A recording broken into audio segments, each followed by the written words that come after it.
इस कहानी की शुरुआत 1997 वाशिंगटन में, जहां हम केट मार्टिन नाम की एक औरत को देखते हैं जो अपने बेटे जेसी को लेकर अपने माता पिता जीन और बर्निस से मिलने जा रही थी। दरअसल जेसी अपने नाना जीन के साथ शिकार पर जाने वाला था, जिसके लिए जीन भी बहुत खुश थे और वह सुबह से उनके आने का इंतजार कर रहे थे। उनके आते ही जीन कहते हैं कि उन्हें अपने सफर पर निकलना चाहिए, इसलिए बर्निस जल्दी से उन दोनों के लिए खाना पैक कर देती है और फिर यह दोनों जंगल की तरफ निकल जाते हैं। मंजिल पर पहुंचकर जीन एक जगह अपनी गाड़ी पार्क कर देता है और फिर वो ट्रंक से बंदूक निकालकर जेसी को देता है। थोड़ा आगे जाकर वह अपनी बंदूक को निशाने पर रखते हैं और फिर एक हिरण उन्हें नजर आया। ग्रैंडपा जीन जेसी से उस पर गोली चलाने को कहते हैं। जेसी निशाना लगाता है और हिरण को घायल कर देता है। फिर यह दोनों उस हिरण के पीछे जाने लगते हैं। यह लोग थोड़ा ही आगे गए थे, लेकिन जेसी को भूख लग रही थी, इसलिए वह एक जगह रुककर अपना सैंडविच निकालने लगता है। इस बीच जीन उससे आगे निकल गया था। वो उस हिरण को ढूंढ लेता है, जिसे देखकर वह बहुत खुश होता है, लेकिन जब वह पीछे मुड़कर देखता है तो जेसी वहाँ नहीं होता। वो हिरण को मारकर जेसी को ढूंढने लगता है। इस बीच हम जेसी को देखते हैं, जिसे झाड़ियों में कोई चीज दिखती है। वो उसे अपना सैंडविच देता है, लेकिन वह चीज वहाँ से भाग जाती है, इसलिए जेसी उसके पीछे जाने लगता है। भागते भागते वह एक ऐसी जगह पहुँचता है जहाँ एक अजीब सीढ़ी होती है। आसपास ना कोई घर था, ना कोई आबादी, और ऐसी किसी चीज का वहाँ होना बहुत ही हैरान कर देने वाला था। जंगल के बीचों बीच होने के बावजूद ये सीढ़ियाँ बिल्कुल नई लग रही थी, जैसे किसी ने अभी हाल ही में इन्हें यहाँ लगाया हो। ये देखकर जेसी की जिज्ञासा और भी बढ़ जाती है और वह उन सीढ़ियों पर चढ़ने लगता है। उधर जीन परेशानी में जेसी को ढूंढ रहा था। रास्ते में उसे जेसी का बैग मिलता है, जिसे देखकर वह और भी घबरा जाता है, क्योंकि आसपास देखने पर भी जेसी वहाँ नहीं था। ये जंगल है, कुछ भी हो सकता है, और जेसी एक बच्चा है। दूसरी तरफ जेसी जब उन सीढ़ियों पर था तो उसे वही जानवर फिर से दिखता है जो उसे थोड़ी देर पहले दिखा था, लेकिन वह कोई आम जानवर नहीं था। इसीलिए जेसी डर कर नीचे उतर आता है और तभी अचानक कुछ अजीब से हाथ उसे पकड़ लेते हैं। जेसी की चीख की आवाज उसके दादा जीन ने भी सुन ली थी, तो वह जल्दी से उसे बचाने के लिए भागता है। उसे भी अपने सामने वही रहस्यमयी सीढ़ियां दिखाई देती हैं, लेकिन जेसी वहाँ नहीं था। तभी सीढ़ियों के पीछे से जेसी चिल्लाकर उसे बुला रहा होता है। वहाँ एक दरवाजा था जहाँ से कोई जेसी को अंदर खींचने की कोशिश कर रहा था। जीन उसे बचाने के लिए उस चीज पर गोली चलाता है, लेकिन वो चीज जीन को भी अंदर खींच लेती है। अब कहानी 20 साल बाद की दिखाई जाती है, जहाँ हम दो भाइयों जॉश और निक को देखते हैं, जो इन्हीं जंगलों में हकिंग पर जाने वाले थे। रास्ते में वह एक जगह सामान लेने के लिए रुकते हैं। वहाँ की स्टोर ओनर से उनकी कुछ बातें होती हैं, जिससे उसे पता चलता है कि यह लोग पास के जंगलों में हकिंग पर जा रहे हैं। स्टोर ओनर उन्हें सावधान करता है कि रेड मून के समय कई लोग इन जंगलों में खो चुके हैं, इसलिए उन्हें ध्यान रखना चाहिए। जॉर्ज को उसकी बातों पर भरोसा नहीं था, मगर निक देखता है कि उस कैफे में कई मिसिंग लोगों के पोस्टर लगे हुए हैं। वह थोड़ा घबरा जाता है। खैर, जब यह लोग अपनी मंजिल पर पहुँचते हैं तो रेबेका और जॉर्डन उनका इंतजार कर रहे होते हैं, जो एक कपल है। इस सफर पर उनका एक और साथी आने वाला था, मगर उसकी जगह डग नाम का लड़का आया, जो किसी को पसंद नहीं था, क्योंकि वह कोई बात गंभीरता से नहीं लेता था। उसे बस इस ट्रिप के बारे में पता चला और वह भी चला आया। हालांकि डग पहले इनका दोस्त रह चुका है, इसलिए उसे मना भी नहीं कर सकते थे।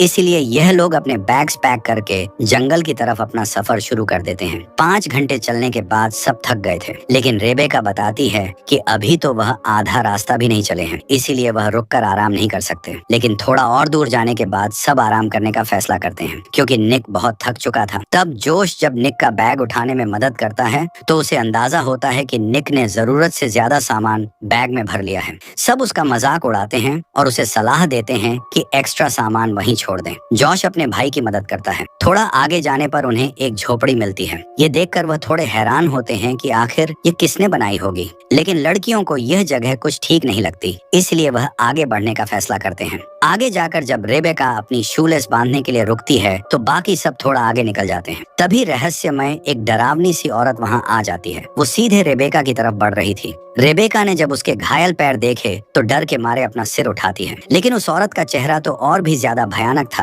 और वह अजीब सी आवाजें भी निकाल रही थी। रेबेका बहुत डर गई थी, लेकिन जब उसने दोबारा ऊपर देखा तो वह डरावनी औरत गायब थी। रेबेका भागकर अपने दोस्तों को बुलाती है। वह सब दोबारा उसी झोपड़ी के पास पहुँचते हैं, मगर इस बार उसके अंदर वही डरावनी औरत पहले से मौजूद थी। रेबेका चिल्लाने लगती है। उसके दोस्त आगे निकल गए थे, मगर उन्होंने उसकी चीखें सुन ली। वो उसके पास जाकर देखते हैं कि रेबेका बहुत डरी हुई है। रिबेका सबको उस औरत के बारे में बताने की कोशिश करती है, लेकिन सबको लगता है कि शायद वह ज्यादा थक चुकी है, इसलिए उसे भ्रम हो रहा है। डग उसकी बात का मजाक उड़ाकर थोड़ा आगे निकल जाता है, लेकिन निक को थोड़ी चिंता होती है क्योंकि उस स्टोर ओनर ने भी उन्हें यहाँ आने से मना किया था। तभी वह सब डग की चिल्लाने की आवाज सुनते हैं। वह भागकर देखने जाते हैं तो उन्हें जमीन पर डग के कपड़े मिलते हैं, लेकिन डग वहाँ नहीं होता। तभी डग पानी से निकलकर उन पर हंसने लगता है, मगर उसका यह मजाक उसी पर उल्टा पड़ जाता है जब वह देखता है कि उसके शरीर पर बहुत सारी लीचेस चिपकी हुई हैं। जॉर्डन लाइटर की मदद से उन्हें हटाने की कोशिश करती है, जिसके बाद वह सब फिर से आगे बढ़ जाते हैं। थोड़ा आगे जाने पर उन्हें किसी आदमी की आवाज सुनाई देती है जो बहुत ही डरा हुआ और गुस्से में था। वो आदमी किसी से बात कर रहा था। दरअसल ये वही औरत थी जिसे रिबेका ने देखा था। वह औरत सिर झुकाकर उसकी बातें सुन रही थी, जबकि वह आदमी बार बार उससे माफी मांग रहा था। ये लोग उनकी मदद करने जाते हैं, लेकिन तभी इनकी नजर उस आदमी के सिर पर जाती है। उसके सिर में एक बहुत बड़ा और गहरा घाव था। अब इससे पहले कि वह कुछ समझ पाते, वह आदमी उन्हें वहाँ से भागने के लिए कहता है। तभी वह औरत भी उन्हें अपना चेहरा दिखाती है। उसके हाथ में एक बच्चा भी था जो काफी देर से रो रहा था। बच्चे की आवाज से तंग आकर वह आदमी अपनी बंदूक निकालकर खुद पर गोली चला देता है, लेकिन वह आदमी अब भी जिंदा था। उस डरावनी औरत को देखकर रिबेका फिर से रोने लगती है। यह सब उनके लिए काफी डरावना था। तब वह औरत अपने बच्चे को एक हाथ में उठा लेती है। यह देखकर सारे दोस्त डर जाते हैं, क्योंकि यह कोई इंसानी बच्चा नहीं था बल्कि कोई जीव था। सब लोग बौखला जाते हैं। तब वह आदमी उन्हें बंदूक दिखाकर वहाँ से भागने के लिए कहता है और यह लोग वहाँ से निकल जाते हैं। इस हड़बड़ी में जॉर्ज से निक का पैक वहीं रह जाता है। अब यह सब एक जगह रुककर सोचते हैं कि उन्हें आगे क्या करना चाहिए। निक कहता है कि उन्हें वापस लौट जाना चाहिए, लेकिन जॉर्डन कहती है कि कुछ ही देर में रात हो जाएगी और उनके पास वापस लौटने का समय नहीं है, इसलिए उन्हें रात यहीं गुजारनी होगी। निक बहुत डरा और परेशान था, इसलिए वह सब पर चिल्लाता है, मगर जोश उसे शांत करने की कोशिश करता है। यह इलाका आबादी से काफी दूर था और पार्क रेंजर्स से भी इनका संपर्क नहीं हो सकता था, इसलिए मजबूरन इन लोगों को यहीं रात गुजारनी पड़ी। उसी समय डग एक खास तरह की मशरूम वाली ड्रिंक पी लेता है, जिसे वह नशे की तरह इस्तेमाल कर रहा था। साफ दिख रहा था कि उसके दिमाग पर इस मशरूम का असर हो रहा है। रात होते ही सब अपने अपने टेंट्स में सोने चले जाते हैं, लेकिन जॉश कहता है कि वह बाहर बैठकर पहरा देगा। अब जब सब सो रहे थे तो तभी कोई डग का स्लीपिंग बैग खींचने लगता है। क्योंकि डग नींद में था, वह सपने में खुद को और जॉर्डन को देख रहा था, लेकिन जैसे ही उसकी आंख खुलती है वह अपने ऊपर एक राक्षस को देखता है जो डग के शरीर को नोचने लगता है। डग को अंदाजा भी नहीं था कि वह राक्षस उसे कितनी दूर ले आया है। दर्द के मारे वह चिल्लाने लगता है। उसके दोस्त ये आवाजें सुन लेते हैं और जब उन्हें पता लगता है कि डग गायब है तो उन्हें चिंता होने लगती है। उसका स्लीपिंग बैग गायब था। वहाँ घसीटने के निशान थे, इसलिए वह लोग उन निशानों का पीछा करने लगते हैं। चलते चलते उन्हें डग का एक जूता मिल जाता है और फिर उसका स्लीपिंग बैग जो फाड़ा हुआ था। जॉर्डन कहती है कि जरूर ये किसी जानवर का काम होगा। निक भड़क जाता है और पूछता है किस तरह के जानवर का, मगर जॉर्डन को कोई अंदाजा नहीं था। ना वहाँ डग था, ना उसकी लाश। रिबेका कहती है कि उन्हें शॉर्टकट लेकर यहाँ से निकलना होगा ताकि वह पास के रेंजर स्टेशन तक पहुँच सके। जोश कहता है कि जब तक वह डग को ढूंढ नहीं लेते उनमें से कोई भी नहीं जाएगा, क्योंकि रिबेका नक्शा लाना भी भूल गई थी, इसलिए वह कोई भी जोखिम नहीं ले सकते थे। तभी उन्हें थोड़ी दूरी पर एक रोशनी दिखाई देती है। उन्हें लगता है कि शायद वह डग होगा, इसलिए वह सब उस रोशनी की तरफ बढ़ते हैं। लेकिन वहाँ पहुंचकर उन्हें वही रहस्यमयी सीढ़ियां दिखाई देती हैं जिन्हें हमने कहानी की शुरुआत में देखा था। अब इस बात का जवाब किसी के पास भी नहीं था कि आखिर उनमें लगी लाइट्स कैसे जल रही थी। खैर, जोश उन सीढ़ियों पर चढ़ जाता है, लेकिन निक उसे नीचे आने के लिए कहता है। वह सब हैरान जरूर थे, मगर उन्हें अपने दोस्त को ढूंढना था। तभी जॉश को सीढ़ियों के पीछे एक दरवाजा नजर आता है और उसे अंदर किसी की आवाज भी सुनाई देती है। उन्हें लगा कि शायद यह डग होगा, इसलिए वह अंदर जाने का फैसला करते हैं। जोश जोर लगाकर दरवाजा खोलता है, लेकिन जैसे ही उसने अंदर कदम रखा वह सीढ़ियों से फिसलकर नीचे गिर जाता है, जिस वजह से उसका पैर भी जख्मी हो जाता है। निक उसकी मदद करने के लिए नीचे जाता है। वो देखते हैं कि यह जगह बहुत बड़ी है, जिसे देखकर वह दोनों हैरान रह जाते हैं, क्योंकि यह एक अंडरग्राउंड फैसिलिटी थी। दोनों लड़कियां उन्हें ऊपर आने के लिए कहती हैं, लेकिन तभी उन्हें फिर से किसी के चिल्लाने की आवाज सुनाई देती है, इसलिए यह लोग उस आवाज का पीछा करते हैं। थोड़ा आगे जाने पर उन्हें एक बच्चा मिलता है जो डर के मारे एक कोने में बैठा हुआ था। यह बच्चा और कोई नहीं बल्कि जैसी था, जो आज से 20 साल पहले गायब हो चुका था। जैसी कहता है कि उन्हें यहाँ से निकलना होगा, वरना वह हमेशा के लिए यहीं फंस जाएंगे, क्योंकि यहाँ से निकलने का रास्ता हमेशा बदलता रहता है। जॉश और निक कहते हैं कि उन्हें बाहर निकलने का रास्ता आता है। खैर, यह लोग आगे बढ़ते हैं। एक जगह छोटा जैसी रुक जाता है क्योंकि उसने कुछ देखा।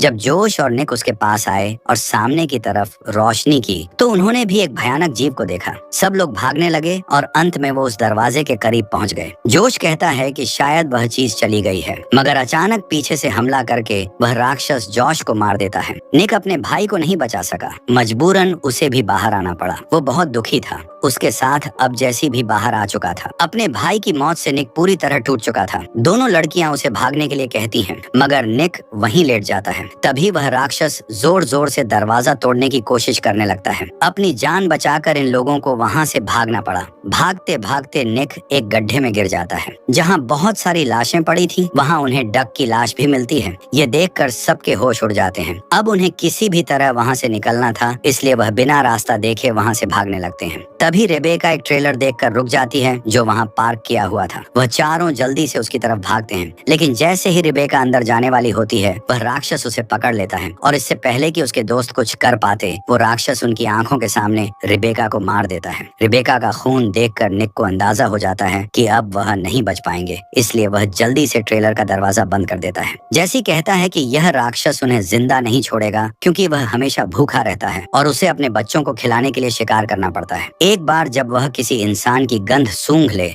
तो उसे मारकर ही छोड़ता है। निक जैसी से पूछता है कि वह जिंदा कैसे बचा, लेकिन इससे पहले कि वह कुछ बता पाए, वो राक्षस जोर जोर से ट्रेलर को हिलाने लगता है। ये लोग डरे हुए थे। उन्हें अपनी मौत सामने नजर आ रही थी। उन्हें जल्द ही कुछ करना होगा, वरना यह राक्षस उन्हें भी मार डालेगा। तभी निक अपने भाई की मौत पर रोने लगता है। वह कहता है, मैं अपने भाई को बचा नहीं पाया, कायरों की तरह बस देखता रहा और अपनी जान की परवाह करता रहा। शायद मैं उसे बचा सकता था क्योंकि उसने हमेशा मेरा साथ दिया है। जॉर्डन उसे समझाती है, इसमें तुम्हारी कोई गलती नहीं थी, तुम अब भी हमें बचा सकते हो। यह सुनकर निक थोड़ा शांत हो जाता है। जब वह लोग बात कर रहे थे तभी जैसी उन्हें अपना नाम बताता है और तब निक को अंदाजा होता है कि जैसी वही लड़का है जो आज से 20 साल पहले गायब हो गया था, क्योंकि निक जैसी के साथ स्कूल में पढ़ता था। ये सब सुनकर उन्हें यकीन नहीं होता क्योंकि निक तो बड़ा हो चुका है, मगर जैसी की उम्र अब भी वैसी ही है। तब जैसे बताता है कि जब वह उस लाल दरवाजे के पार गया तो उसे ऐसा महसूस हुआ जैसे वह किसी और डायमेंशन में आ गया हो।